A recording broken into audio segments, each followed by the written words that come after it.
The Awakened Family by Dr. Shefali is a book that seeks to transform the way children are brought up and the way parents interact with their children. I came across this book while listening to Dr. Shefali talk across the internet. You can find her thoughts and her talks across the internet, and I highly recommend that, as she is one of the most powerful speakers I've heard. Really comes at us in an authentic way. There's a million things in this book, so I'll just try to give some of the basics that jumped out at me, and then you can find more information perhaps by buying the book and reading it, or watching some of Dr. Shefali's talks. But basically the basic idea of the book is that most parents parent out of their ego and parent out of fear. They're driven to control their children. And parenting, as I'm aware of, can bring out a lot of anxiety in the parents, and a lot of times we project that anxiety on the children. And we have to recognize that parenting really is going to push us to grow, and that we have a lot of fear and anxiety that comes out during parenting, and we need to try to release it and not project it on our children. The most important thing for parents to do is to examine themselves and heal themselves and work on themselves.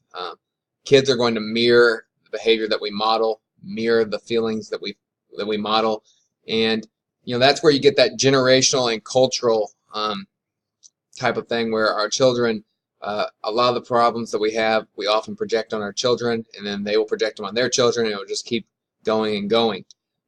So there are cycles of family trauma and even cultural trauma that continue to cycle through. The way to avoid this is not to be able to dump our pain on our children and allow them to be their own people, so that they can progress and thrive in ways well beyond the ways that we live. Kids are sovereign beings that come here on earth, and they're not owned by their parents. We don't own our children, so we have to keep that in mind. We have to realize that we can't control our children. We can't make our children achieve the way or behave the way that we want. We can only guide them, and we have to allow their life to unfold in the unique way that it's going to for them, not project our lifestyle and our values on them. We can expose them to them, but we should not be projecting, controlling, and forcing our children to live the way that we live. What do kids need? They need to know that you love and accept them for who they are, not just what they do. That your love is beyond what they do. It's for who they are. They need us to be with them and not be distracted. They need us to be with them in the present moment, experiencing life with them, not distracted, not hiding behind our own anxiety, ego, and pain. For behavior, it's important to model and amplify good behavior in ourselves, and to recognize their good behavior and amplify that.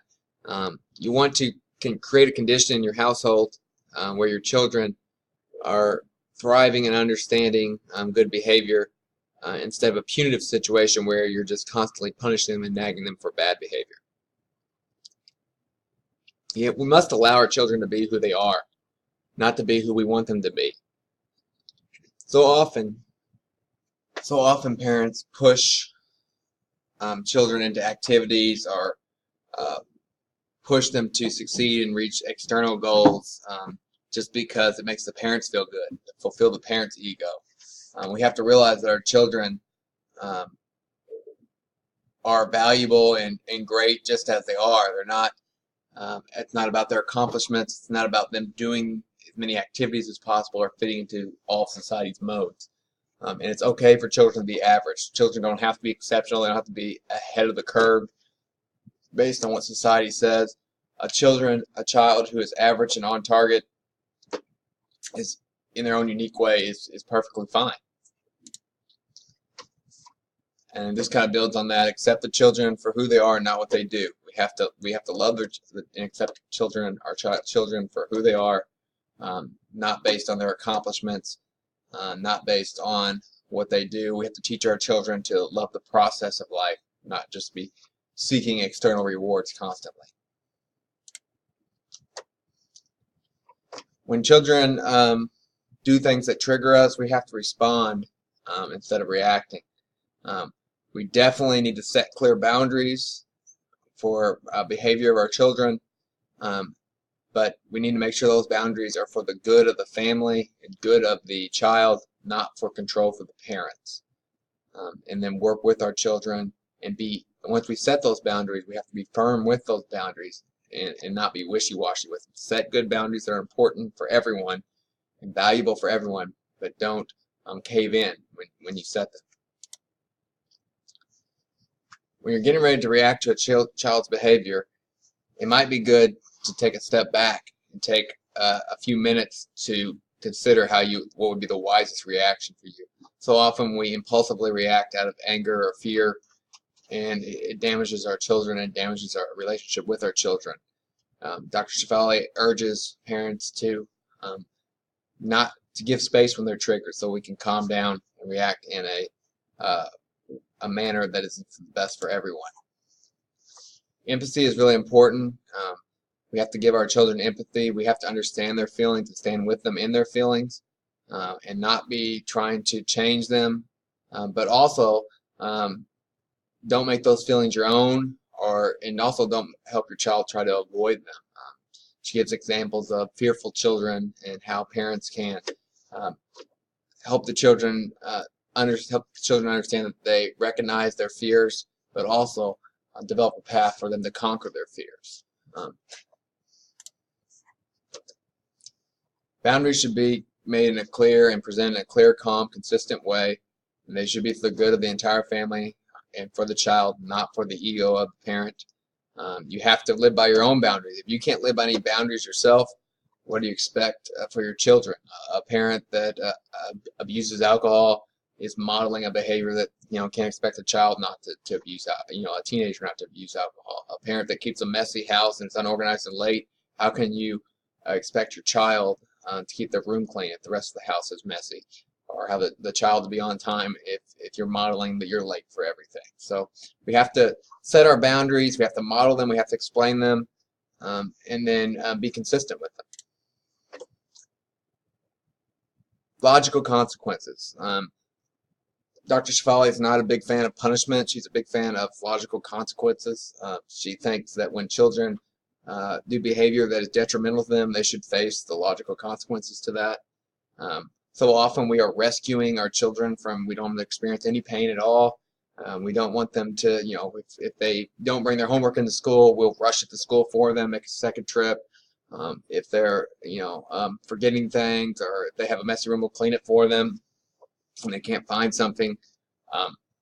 Dr. Shefali says we need to allow the logical consequences to happen and then help our children work with establishing a plan to prevent this from happening in the future. So, if a child forgets his homework, instead of running the homework to him, suggest to the child that he or she should talk to their teacher and see if they can work with their teacher to solve the problem if they bring the homework tomorrow. We don't need to be constantly bailing our children out of the consequences that the world gives for their actions. The book has endless thoughts of endless things. It could be spoken about for hours upon hours.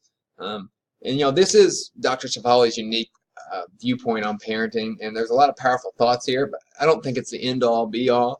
I think there's other ideas, and each parent has to integrate the ideas that they have in a unique way to do what's best for their family and for themselves. But there really are some powerful ideas here about the parent focusing more on themselves than focusing on fixing the child all the time. And I think if we consider some of these ideas and integrate some of them into our parenting, we can raise children that are more confident and conscientious and more successful in the unique version of themselves, and that will help make the world a better place. Parenting is such an awesome responsibility and an awesome joy, and it certainly is challenging. But by studying things like Dr. Shefali's book, we can become better and better at it, and improve and make the world a better place by raising great kids.